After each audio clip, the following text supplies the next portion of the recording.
चलो देखो,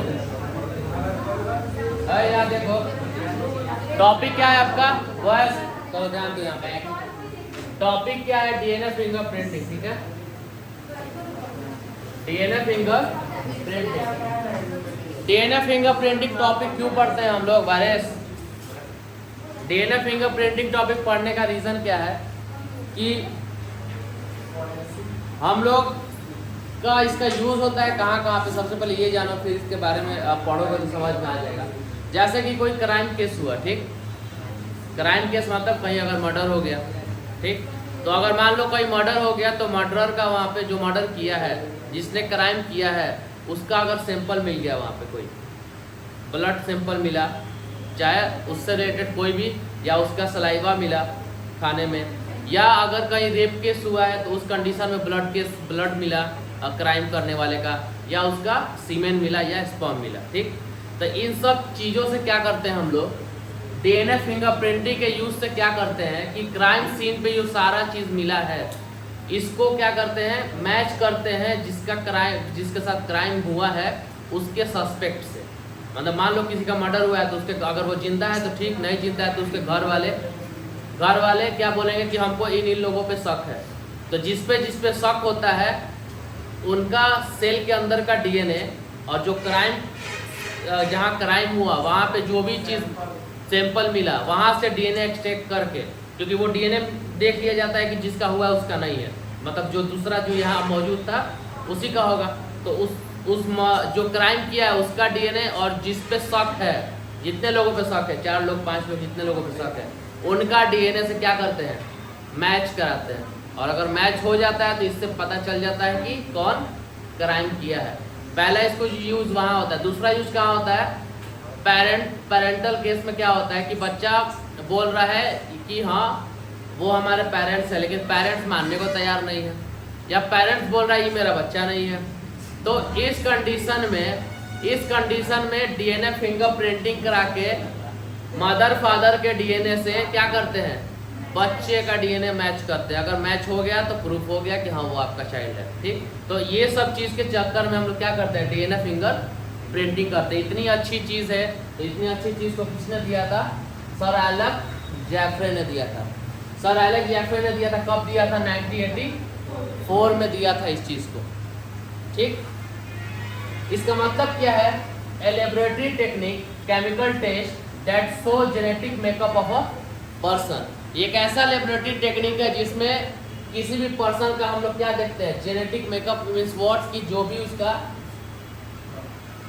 डीएनए का मेकअप से कब होगा, nitrogenous base, double helical structure, मतलब डीएनए का जो भी मेकअप होगा, जो भी डीएनए बना है सारी चीज़ों से, तो उस पर्सन में क्या है उसके बारे में टोटल मैचिंग करना दूसरे पर्सन से, ठीक। तो वही हमारा डीएनए फिंगरप्रिंटिंग। इसको और दूसरे एग्जांपल में और क्या इससे करते हैं, it is attempt to identify DNA maker for inherited disease. और इसका यूज कहाँ करते हैं हम लोग कि पेरेंट्स से कौन सा डिजीज बच्चे के अंदर आया है, तो पेरेंट्स और बच्चे के डीएनए में कहाँ पे कौन से सीक्वेंस में वो डिजीज का म्यूटेशन हुआ है, जिसके कारण पेरेंट्स से बच्चे के अंदर वो डिजीज आया है, तो वो भी चीज़ इससे पता कर लेते हैं डीएनए फिंगर प्रिंटिंग से। मतलब ओवरऑल ये है कि 2 पर्सन के डीएनए को मैच कराना, ठीक, या जहाँ जो जिस पे शक है और जहाँ क्राइम हुआ है, किसी टाइप का क्राइम, या जो पेरेंट्स और बच्चे का बीच डिस्ट्रीब्यूट हुआ है, तो डीएनए मैच कराना है कि हाँ बच्चा उसका है, या डीएनए दूसरे जगह मैच होता है कि क्राइम उसने किया है कि नहीं किया है। क्यों? क्योंकि जहाँ क्राइम होता है तो वहाँ पे क्या होता है, वहाँ पे अगर किसी को कोई मारने जाएगा तो उससे हाथापाई होगा, मारामारी होगा, तो ब्लड उसका अगर निकलेगा, या मान लो अगर वो साथ में बैठ के कुछ खाया है तो हो सकता है उसका सलाइवा से भी पता चल जाता है, उसके अंदर भी सेल मिलता है, उसमें भी पता चलेगा। अगर मान लो कहीं रेप केस हुआ है तो सीमेन इजेकुलेट होगा तो वहाँ से भी पता चल जाता है। उसको सैंपल कलेक्ट करके देखते हैं और जिस पे शक है उसके सीमेन से मैच कराते हैं, उसके अंदर के डीएनए वो मैच हो रहा है कि नहीं हो रहा है, ठीक। नाउ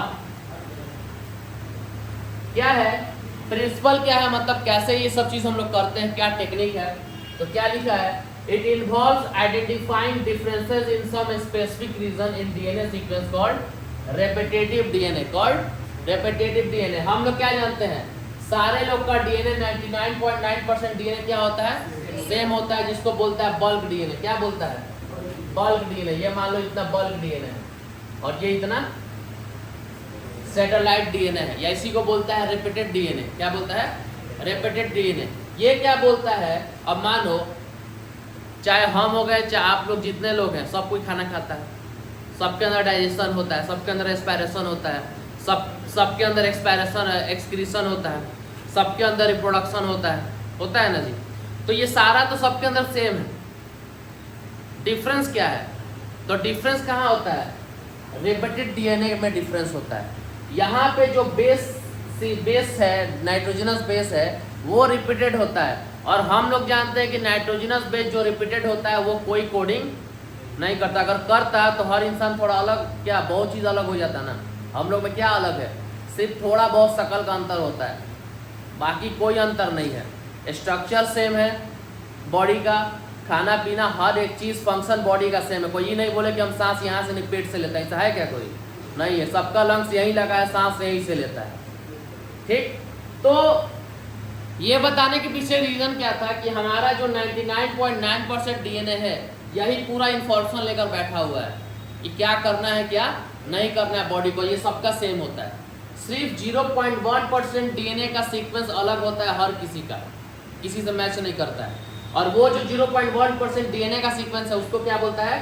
सैटेलाइट डीएनए या रिपीटेड डीएनए। क्यों बोला सैटेलाइट डीएनए, क्यों बोला रिपीटेड डीएनए? क्योंकि यहाँ पे नाइट्रोजनस बेस का क्या होता है? रिपीटिशन होता है, और रिपीटिशन दो तरह का हो सकता है। एक होता है माइक्रो सैटेलाइट, एक होता है मिनी सैटेलाइट। एक होता है माइक्रो सैटेलाइट, एक होता है मिनी सैटेलाइट। जो माइक्रो सैटेलाइट होता है वो क्या कहता है कि इसके अंदर बेस का कंपोजिशन जनरली एडेनिन और थाइमिन मिलता है, और मिनी सैटेलाइट उसके अंदर बेस का सीक्वेंस जनरली ग्वानिन और साइटोसिन मिलता है। लेंथ अगर सेगमेंट का बात किया जाए तो जो माइक्रो सैटेलाइट होता है उसमें कम से कम 2 से 6 का बेस पेयर रिपीटेड होता है। कितना? 2 से लेके 6 का बेस पेयर क्या होता है? रिपीटेड होता है। और जो मिनी होता है उसका 10 से लेके 100 तक का बेस पेयर क्या होता है? रिपीटेड होता है। ठीक, जैसे कि यहाँ देखो 3 रिपीटेड हो रहा है, AGC AGC AGC। यहाँ पर क्या हो रहा है? 4 रिपीटेड हो रहा है, AGAC AGAC AGAC, ऐसे करके। समझ में आया? तो और ये 2 से 6 का ये जो बेस पेयर होता है वो कितना बार रिपीटेड होता है? 10,000 से लेके 1,00,000 बार माइक्रो सैटेलाइट डीएनए का। और जो मिनी सैटेलाइट डीएनए उसके अंदर कितना रिपीटेड होता है? 10 से लेके 100 बेस पेयर तक रिपीटेड होता है। सॉरी, 500 से लेके 30,000 तक रिपीटेड होता है, और कितना का बना रहता है? 10 से लेके 100 तक का बना रहता है। ये चीज़ क्लियर हो गया? क्लियर हुआ? मतलब ये जो रिपीटेड सीक्वेंस है 2 तरह का हो सकता है, या तो 2 से लेके 5 का रिपीटेड हो रहा है, या तो 5 से लेके 10 का रिपीटेड हो रहा है। तो 5 से लेके 10 का जो रिपीटेशन होगा, या 10 से लेके 100 तक का, वो इतना होगा, और जो 2 से लेके 6 तक का रिपीटेड होगा वो इतना से इतना तक जाएगा। मतलब उतना उसके डीएनए में रिपीटेशन होगा, और हर किसी के डीएनए में रिपीटेशन है। क्लियर हो गया? ठीक, अब क्या बोला? एक टर्म आता है variable number of tendon repeats, जिसको बोलता है VNTRS। ये क्या बोलता है? ये क्या होता है? Very person to person and inherited from one generation to the next. और इसका मतलब क्या है? Short nucleotide repeat. अब क्या बोला? VNTR क्या है? Variable number of tandem repeat. मतलब कि ये जो न्यूक्लियोटाइड यहाँ पे रिपीट हो रहा है, ठीक, ये जो न्यूक्लियोटाइड रिपीट हो रहा है, यह हर पर्सन टू पर्सन क्या होता है? वेरिएबल होता है। जो मेरे अंदर का डीएनए सीक्वेंस का रिपीटिशन होगा वो आपके अंदर का नहीं होगा। मान लो मेरे अंदर रिपीटिशन है डीएनए का GC वो है, तो आपके अंदर का हो सकता है AC रहे, या हो सकता है आपके अंदर AGC रहे।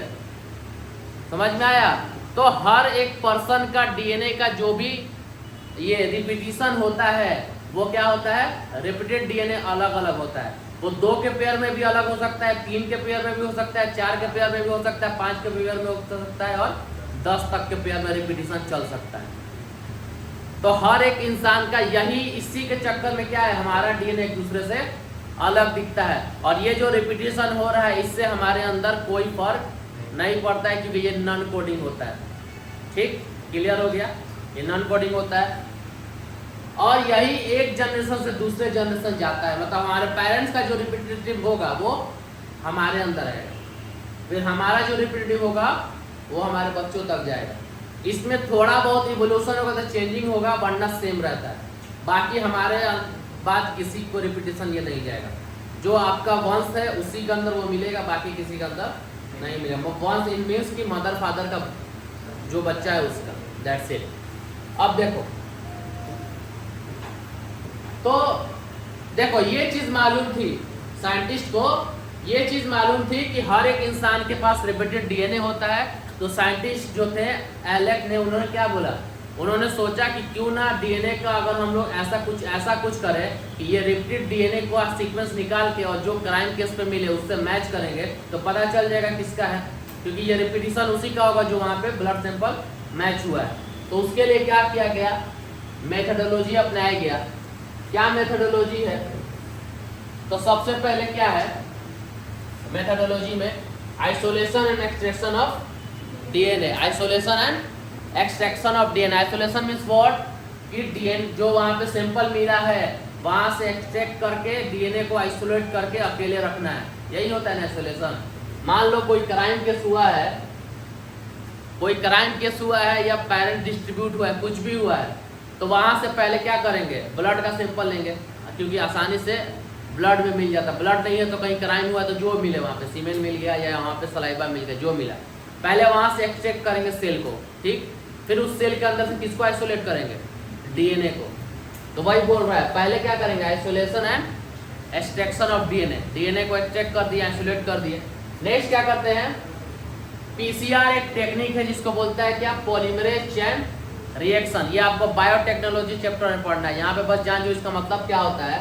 ये क्या करता है, मैनी कॉपीज आर प्रोड्यूस, जिसको बोलता है कॉल्ड एम्प्लीफिकेशन। एक ऐसा प्रोसेस है जिससे डीएनए का बहुत सारा हम लोग कॉपी बना सकते हैं लोग, और उसको प्रोसेस को बोलता है एप्लीकेशन, और जिस वजह से होता है उसको क्या बोलता है, पॉलीमरेज चेन रिएक्शन। बस इतना जानना है कि डीएनए फिंगरप्रिंटिंग में पीसीआर टेक्निक का यूज होता है, जिसमें हम लोग बहुत सारा डीएनए का कॉपी बनाते हैं, उस प्रोसेस को क्या बोलता है, एम्प्लीफिकेशन। दैट्स इट, अभी बस इतना ही जानो। क्या किया, सबसे पहले डीएनए आइसोलेट किए, एक्सट्रैक्ट किए, उसका बहुत सारा कॉपी बना दिए। क्यों बहुत सारा कॉपी बना रहे हैं, क्योंकि एक बार में चीज़ें फेल हो जाएगी तो बहुत सारा कॉपी रहेगा, तो बार बार यूज करके। किसमें, यहाँ एक बैग का यूज क्यों करना है, यहाँ पे बस हम लोग को मैच कराना है, यहाँ पढ़ना नहीं है नाइट्रोजनस बेस पे।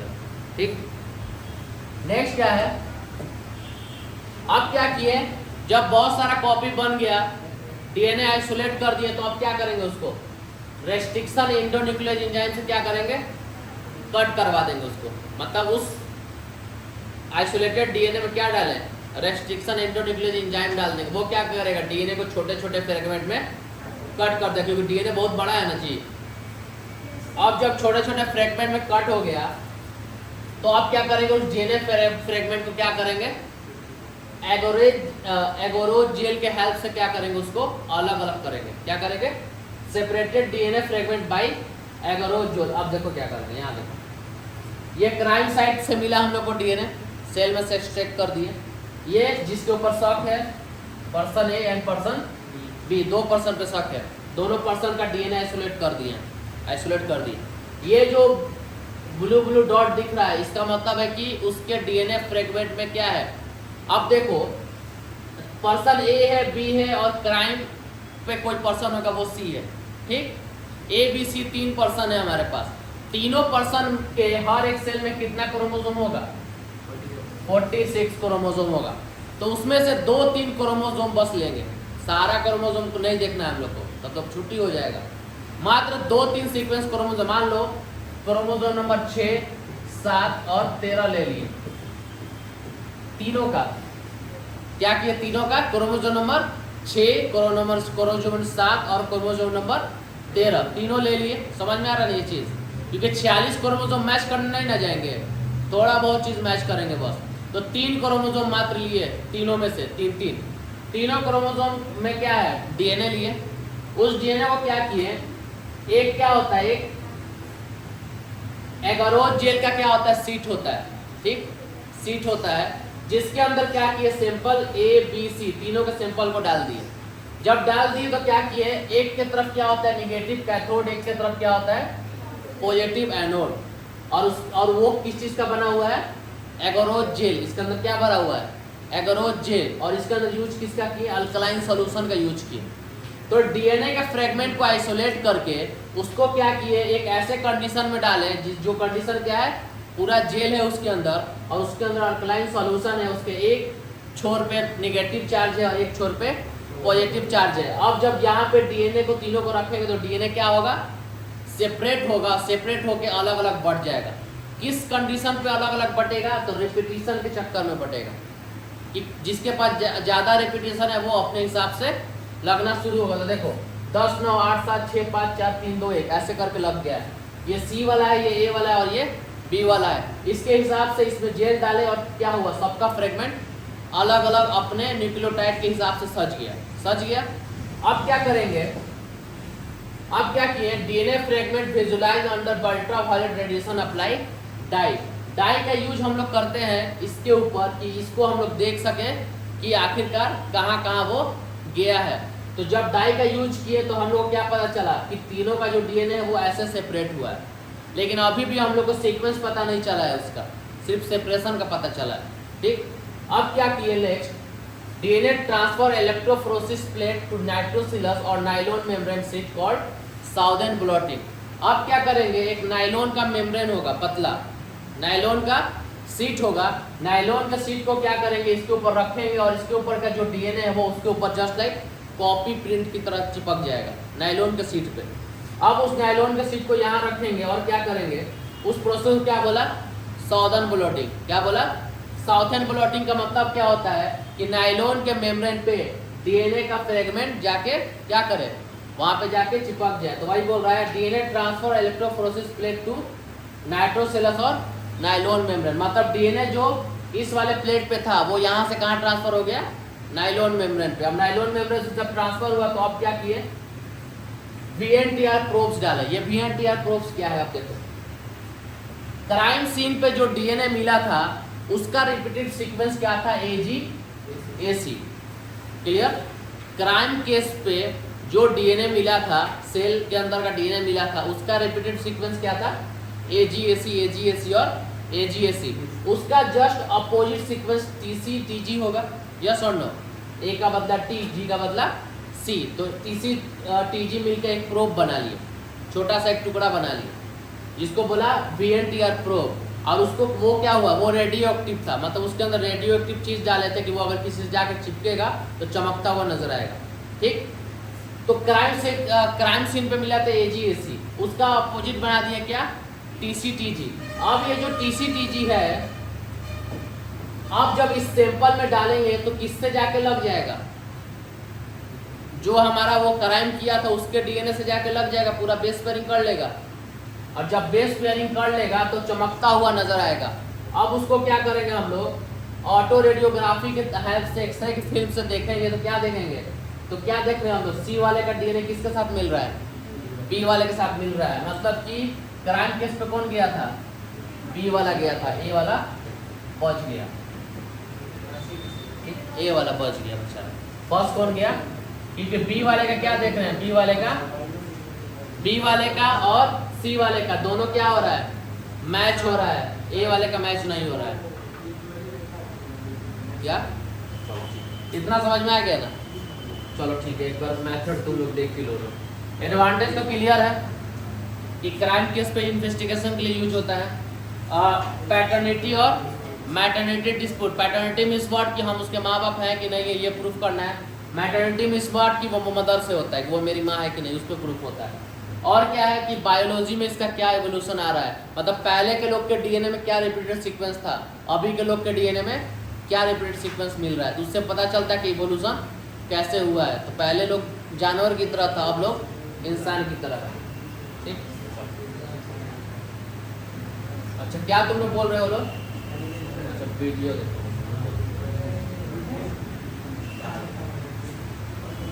इसको बोल